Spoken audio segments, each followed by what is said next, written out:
Hello and welcome back to the port. I'm the Gavin Major and this is another one of our Amity Reports, your gameplay with my commentary. Now this is a submission from Eternal Abyss. He's playing the tier 6 battleship Ragnarok. Now this is a game of domination on North, a tier 5 and 6 game. He spawned on the right side and has given us a lovely show of the guns and some of the chaos iconography on the Ragnarok. Now what I'm going to do is down in the description I include the commander build and the modules used in this game, if that interests you.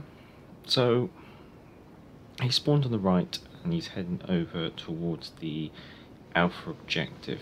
However, Eternal Abyss is in a division. His division consists of Hood and New Orleans. Now New Orleans has spawned next to him, whereas Hood has spawned over at the central objective. Now, I'm not completely sure if they're communicating. I suspect they are a party because throughout this gameplay they don't actually communicate with each other through the command wheel. So I think the decision is taken that they're going to play more central. Now this is an interesting and quite a kind play actually as well. Is because Eternal Abyss knows that he and his friendly New Orleans are heading over towards the centre. He's just letting the other cruiser that's not in his division know that FYI, we're moving off. If you stick around here, you're going to be unsupported. So that's quite a nice way of using the command wheel to actually let people know what you're doing. Something that I would say that we could probably do with a lot more of in the game. So just heading over towards the Bravo objective. Broad stance, but at this range you should be alright, you shouldn't get spotted. I'm using that gun overall view just to lock your guns and have a quick look around. And now he is spotted and he just chucks on a bit of a hard right because well, we know the fire's going to be coming from the south of Bravo really. And there we go, there's the Ragnarok and it has actually fired. So getting a volley of AP down range on the Ragnarok, and here's a good one, he launches that spotter aircraft. Now that's quite an interesting one because with his Arthas, the cold build, the base trait improves the shell damage while the catapult fighter is up. However, it reduces the duration of the catapult fighter, so as you can see the catapult fighter has already come back in. Now here he's in a bit of a tough spot. Looks like the enemies, like from us looking at them, their right is doing quite well, pushing up into Alpha, and therefore, unfortunately, Eternal Abyss has turned out to be a bit of the tip of the spear here, where he's taken quite a bit of damage from multiple angles, especially from the lighter cruisers on the enemy team.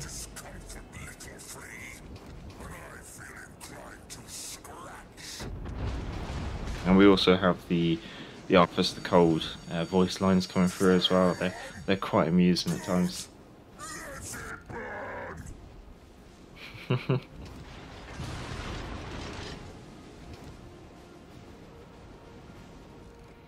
So at the moment, it's the enemy team that's actually in the advantage here. They've managed to actually take an objective, whereas looking at Eternal Abyss's team, I don't want to sound cruel, but they're a little bit tentative about pushing into an objective. It looks like the enemy team's gone very aggressive on the Alpha objective and has actually taken out the other New Orleans on his team that decided to go a bit solo on that side. Now here we have a broadside New Mexico, so what an opportunity to get some AP downrange, and there's a Citadel, so that's really getting some pain. However, also having to take some pain from the enemy Ragnarok, which is just off to Eternal Abyss's right. Well, this is where things start a little bit squeaky, so get that repair party on.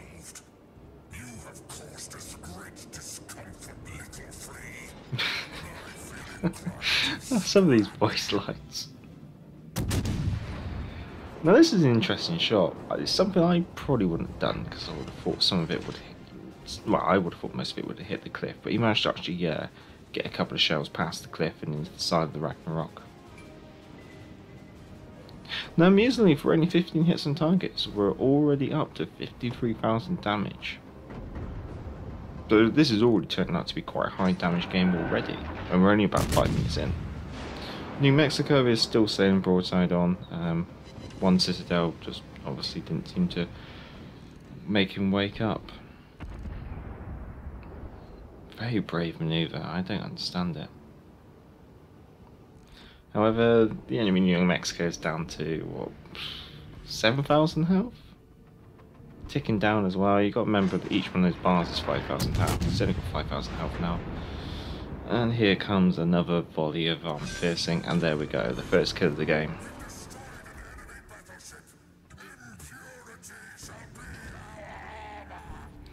So the enemy's been able to almost turn the flank at the Alpha objective and now starting to come up behind Eternal Abyss here. So this is kind of forcing him into a play where he's having to actually push into the objective. However, his friendly New Orleans is already doing the same thing, so they're starting to flip Bravo, and the rest of the friendly team at Charlie has started to flip that as well. So the pressure's now being applied by Eternal Abyss's team, and ouch, 2 Citadels in that Ragnarok for a devastating strike, and we're up to 92,000 damage. So it shows how fragile these battleships can be if sailed broadside on, how badly they can be punished. And you've got to consider that the Ragnarok actually also comes with 16-inch guns. So there's New Orleans, and unfortunately the enemy New Orleans is being the tip of the spear, which also means that he's going to draw a lot of attention. So the friendly team's been able to flip Charlie, so it's one objective each, and it looks like Bravo's going to get flipped in about 10 seconds or so.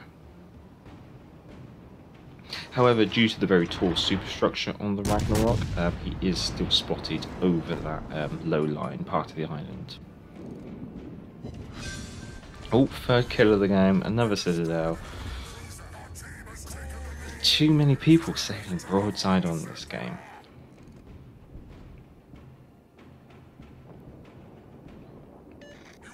So the enemy team has actually disappeared. I mean, the amount of ships they've lost in very quick succession has been devastating to them. They're now down to just 2 cruisers and 1 battleship. So that's the Dallas. I didn't quite catch the other one. I think it might be another Dallas, or it could be a Helena. So this is a okay. Snop's got a raised citadel above the water and very thin armor, but ouch, we're down to 257 health just from a shot that came almost through the nose. However, another battleship sailing broadside on, 2 citadels, 4th kill of the game. Thank God we have another repair party here. When we're trying to finish this game on 257 health. Ah, yeah, so it was a Helena. So the enemy's down to a Helena. Yeah, just down to a Helena. The Dallas is gone now. And Eternal Abyss has managed to squeak it up to about 7,887 health. So this is a devastating game. We're up to 143,000 damage, 4 kills, 6 citadels, and the enemy team, okay, they managed to take 1 objective with force, and probably like fend off 2 objectives, but at what cost? They seem to hit like what I call the point of critical mass, where they just suddenly all are very weak and they just get knocked off one by one in quick succession.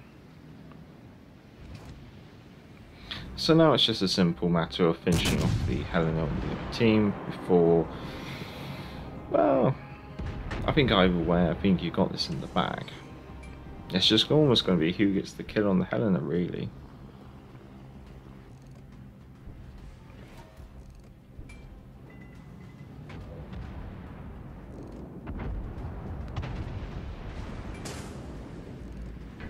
Ooh, that Helena's really actually hurting the Ragnarok.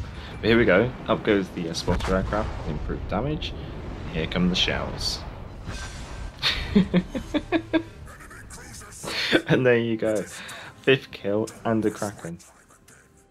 So 156,000 damage, 5 kills, quite a nice Kraken. The enemy team, yeah, some poor decisions made there. Some poor decisions. But I think Atenobis down to 257 health. That is riding it on the edge of a knife, and that is where possibly Avatar's of Slaughter comes into hand, because he had that equipped, which improves the shell damage. Okay, that helps with the kills, but also reduces the incoming citadel damage, but increases damage to the ship's extremities. And it looks like the Snop almost punched straight through the front of the Ragnarok, and probably did get a citadel. So if it wasn't for Avatars of the Slaughter, I would expect that Eternal Abyss would have been killed at that point. Now, looking at the final board, 2,751 XP earned for those 5 kills. So it is a justified Kraken as well. That's the nice one to see, because sometimes you can see some people get a Kraken where they just finish off like ships, but here it was really some devastating strikes on those ships as well. So a well-earned Kraken, and a good position at the top of the table of the team. It almost looks so strange for the enemy team. I mean, the only person who got any kills was the Helena, who got 3. So, and that was the Helena that lasted till the end of the game. So they're MVP, I guess you could say, as well. Well, I hope you've enjoyed this. If you have, if you could give the video a thumbs up. If you enjoy this kind of content, feel free to subscribe. And if you are already subscribed, thanks very much, guys. If you have any of your own gameplays, good games like this, or funny moments, or tense moments as well, or just any clips, really, I'll review them all, and I'll sit down on a Sunday and pick one for a commentary, and then have it uploaded on a Monday.